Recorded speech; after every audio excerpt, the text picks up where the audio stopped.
Welcome to SS2K channel, ladies and gentlemen. If you are new to this channel, don't forget to subscribe and click the bell button and hit all so that you will be updated regarding the latest updates. The content of this video is taken from available sources such as but not limited to the internet, and the author of this video does not represent any person or organization which will be presented. This is presented for educational purposes only, and yours truly do not claim the ownership of the content. The topic that will be discussed in this video presentation, ladies and gentlemen, is one of the topic under the subject Specialized Crime Investigation 2, no? So, the specific topic is the lesson 1 topic, which is the basic concept about organized crime, and to also include the protocols of the United Nations Convention Against Transnational Organized Crime, or the UNTOC, no? So, our lesson objectives: at the end of this lesson, you, as a listener, should be able to explain the basic concept of organized criminal group and organized crime, and of course you should be able to differentiate the two also, not only to explain, no? Second is you should be able to name crimes that can be committed by organized criminal group. Okay, ayan. So please relax, sit back and enjoy while you listen to our lecture. The subject, organized crime investigation, no? Or the specialized crime investigation 2. Okay? So, samahan niyo ako at ating tatalakayin yung tungkol po dito sa ating paksa sa araw na ito, yung organized criminal group at saka organized crime. Okay? So, organized criminal group, as defined in the United Nations Convention Against Transnational Organized Crime, is a structured group of 3 or more persons. So, meaning the organized criminal group pertaining to the group of person, which is structured, meaning meron pong organizational structure, no? Ayan. So, existing for a period of time and acting in a concert with the aim of committing one or more serious crime or offenses in order to obtain directly or indirectly financial or other material benefit, no? Yan. Organized criminal group, it is a category of transnational, national, or local groupings. So the group could be transnational, okay? So national, yan, or local groupings of highly centralized enterprises run by criminals to engage in illegal activity, most commonly for profit. Organized criminal group pertains to the group itself committing the crime. Okay? Yan. So, ano naman yung crime na nakukumit ng organized criminal group? Siyempre, organized crime. Okay? But not all crimes committed by organized criminal group is organized crime. Okay? Yan. Because there are only classified organized crimes. Yan, no? May classification po yung ordinary crimes at yung organized crime. Okay? Yan. So, organized crime is a combination of 2 or more persons who engage in a criminal or virtual criminal activity on a continuing basis for the purpose of profit or power, using gangland style to attain their purpose. Organized crime, on the other hand, refers to the crime committed. Okay? So, from the word itself, organized crime, the crime is committed in an organized manner. Okay? It is committed synchronously. Ayan. No? O organized. Okay? Arrange. Naka-arrange. Yan. O organized crime. Examples nito ay trafficking in people, drugs, okay, yung pong manufacture, no, of dangerous drugs, sale, trading, administration. Hindi po yung use, ano? Yan, because use of dangerous drugs can be committed by ordinary criminal. Okay? We have also illicit goods, yan. and weapons, armed robbery, counterfeiting, money laundering, and the like. Those are just some of the example of organized crime, ladies and gentlemen, which is committed by organized criminal group. Okay? Ayan, dagdag mo na dyan yung pong human smuggling. Ayan, so isa rin sa kanilang activity. Then, so on and so forth. With revenues estimated in billions, their criminal enterprises closely resemble those of legitimate international business.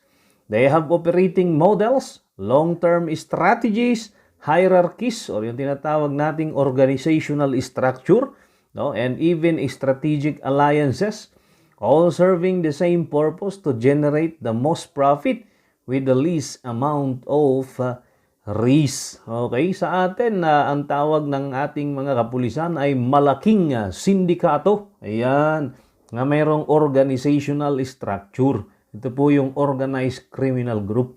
At yung crime na kanilang nakukumit ay organized crime. Okay? So as a summary, no, sa outline natin, sinabi kasi kanina, ang organized criminal group ay pwedeng transnational, national, at pwedeng local. So what do you mean that organized crime is transnational? Okay? So when we say organized crime is transnational, meaning it operates from one country to another. Okay? For example, nag-ooperate po siya dito sa Pilipinas, ganun din sa China, ganun din sa Hong Kong, ganun din sa US. So that is transnational. Example po sa drug trafficking, pagkagagawa po ng shabu, yung pong mga materyales sa paggawa ng shabu, o yung pong methamphetamine hydrochloride, yung pangunahing ingredient nun ay yung pong tinatawag na ephedrine na nagmumula sa halamang ephedra na nagmumula sa bansang China. Then, aangkatin po yon patungo dito sa Pilipinas. At hindi naman lingid sa ating kaalaman ang Pilipinas ay isa sa paggawaan noon ng methamphetamine hydrochloride or shabu. Then dito po, ima-manufacture. Pag na-manufacture po yun, then ibebenta po sa iba't ibang bansa. So makikita nyo yung involvement ng pong iba't ibang bansa. It only shows that the organized crime is transnational. So tatandaan nyo po yun, no? So para kahit na sa tanong, lagyan ng pangalan yung pong organized crime, basta nag-ooperate yan sa iba't ibang bansa or iba't ibang states, it is considered as transnational. Organized crime can be borderless. Ito yung tinatawag nilang borderless crime, yung transnational crime. Okay, yan. So, borderless ito dahil ito po'y nangyayari sa higit sa isang bansa. Okay? Ayan. Secondly, sabi doon, organized crime is national. Why? Because it operates in the entire country. Okay? For example, ang lutuan po ay isang probinsya lamang, no? Dito sa Pilipinas, pero yung bentahan ay dito sa buong bansa. So makikita nyo na yung organized crime ay national. Okay? National organized crime ang tawag. Pero mas malaki yung tinatawag natin na transnational organized crime because that operates across national borders. At ito po yung isa sa pinakamahirap po na pinupuksa ng ating gobyerno. Ayan, yung pong transnational activities of the transnational organized criminal group. Yan, no?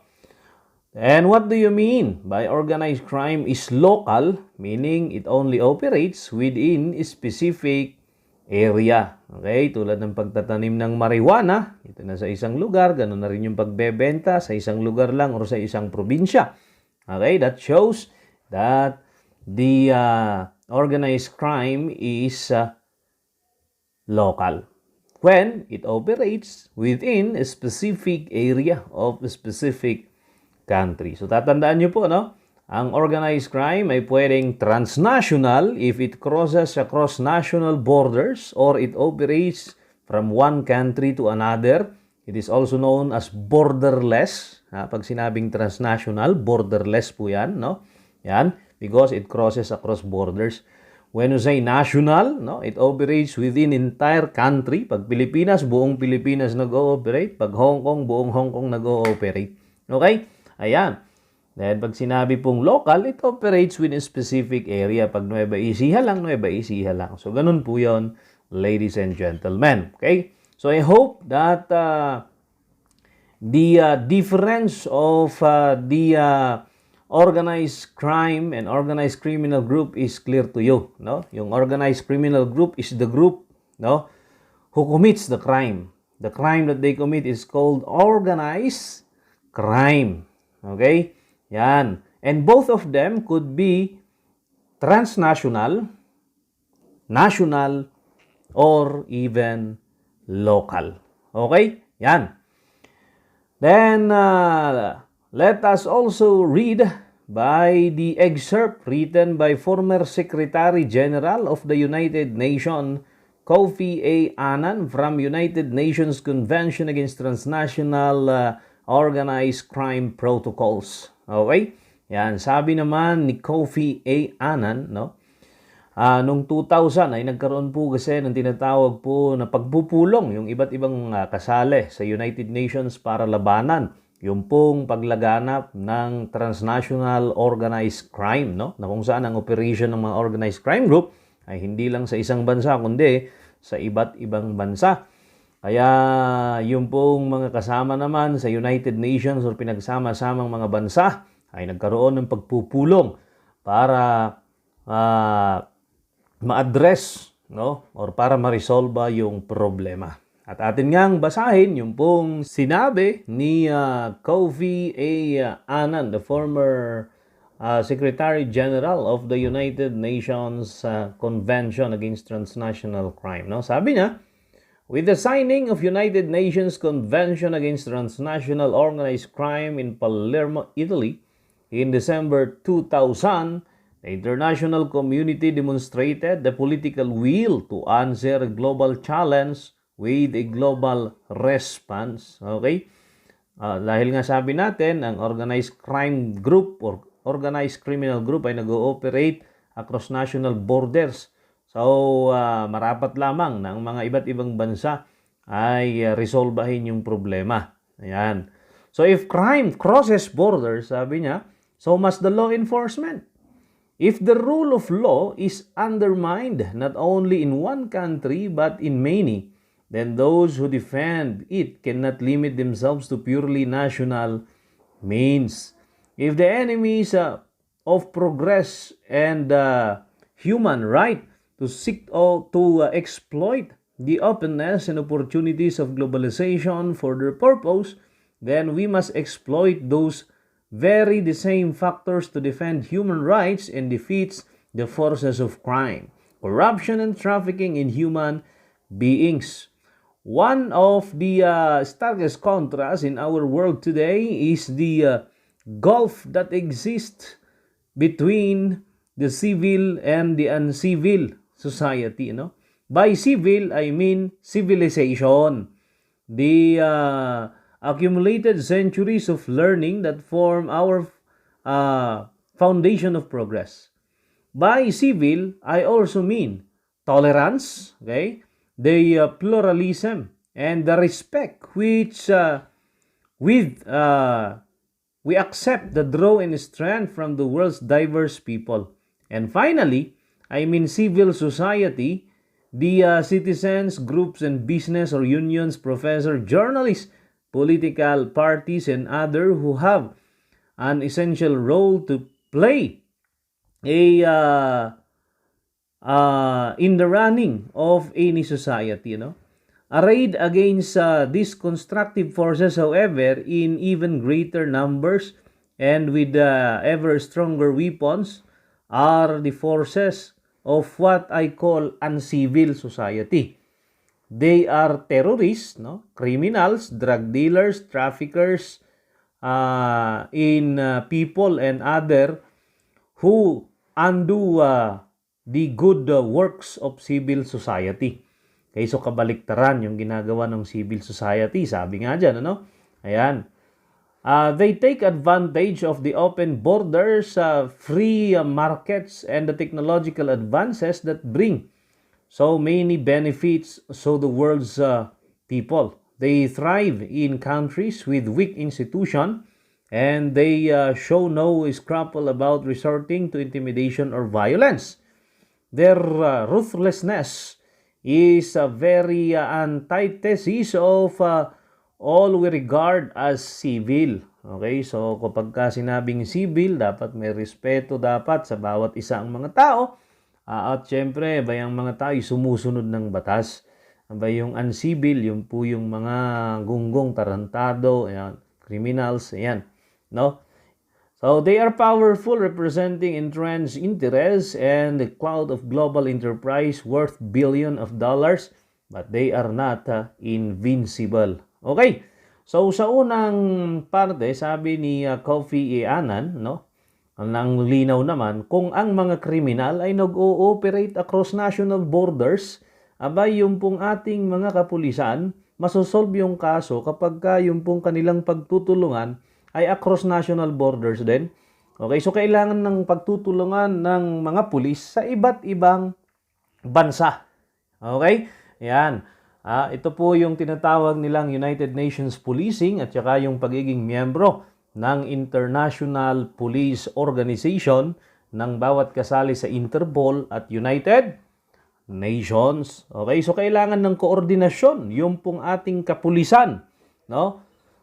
Dahil yung kriminal may koordinasyon. For example, sabi niya, no, yung kriminal sa Hong Kong ay may koordinasyon sa kriminal sa Pilipinas. Okay? Sa pag-aangkat ng droga. So anong gagawin ng ating kapulisan? Di naman pwedeng pumunta yung pulis natin ng Pilipinas, pupunta ng Hong Kong, manguhuli doon. That is outside jurisdiction.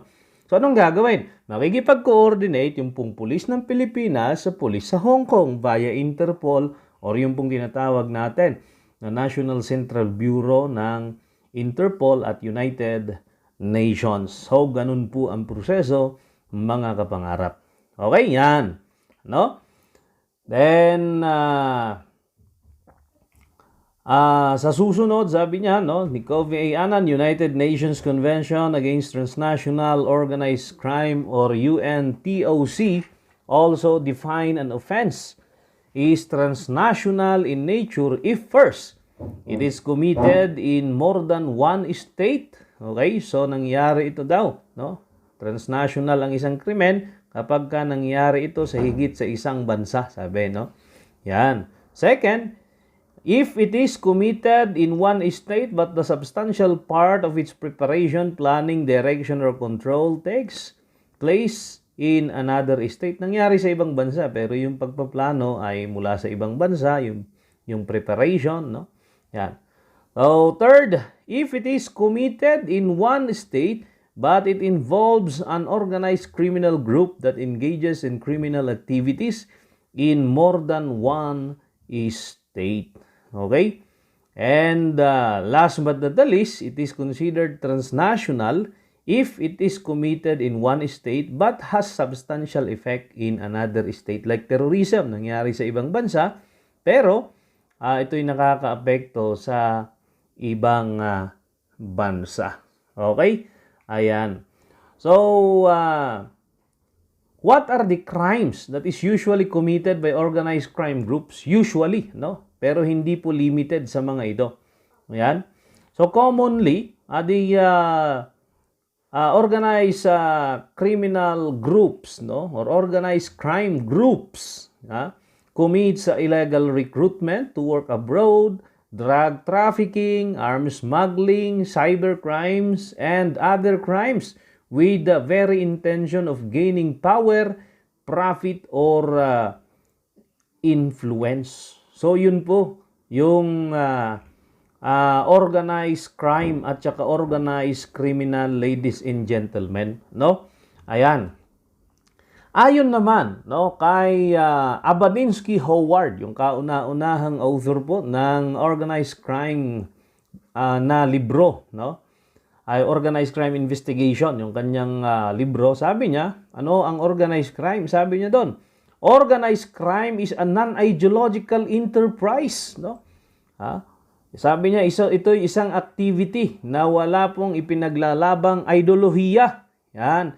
Involving number of person in a close social interaction, organized in hierarchical basis with at least 3 level of ranks or hierarchy. So, napaka-importante po yung rango dito sa organized crime. Yan.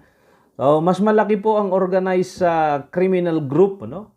Kaysa sa syndicate. Kasi ang syndicate po kasi, pwedeng, ang sindikato, pag more than 2 na yon, considered syndicate. Pero dito po, no, ay kailangan may hierarchy, no? For the purpose of securing profit and power by engaging in illegal and legal activities. So, dalawa po negosyo ng organized crime. They are engaged in illegal activities. There is the main source of the organized crime group. But they are also involved in legal activities to conceal their illegal activities because the organized crime groups, no, or the organized criminal groups exist in parallel with the existing government. Okay, so ganun po yon, mga kapangarap. Okay, ayan. So, yun lamang po. Yun pong aking i-discuss. Sana po meron kayong natutunan mula sa ating konting discussion, mga kapangarap, no? Ayan. So, sana meron po kayong natutunan na pwede nyong gamitin para masagot yung pong mga katanungan sa inyong mga activities. Okay? So, maraming salamat sa inyong walang kawang pakikinig dito po sa ating YouTube channel. Once again, ito po ang inyong abang lingkod, Sammy Bengwasan Istoke, para sa subject na Specialized Crime Investigation 2. Thank you very much and God bless you all.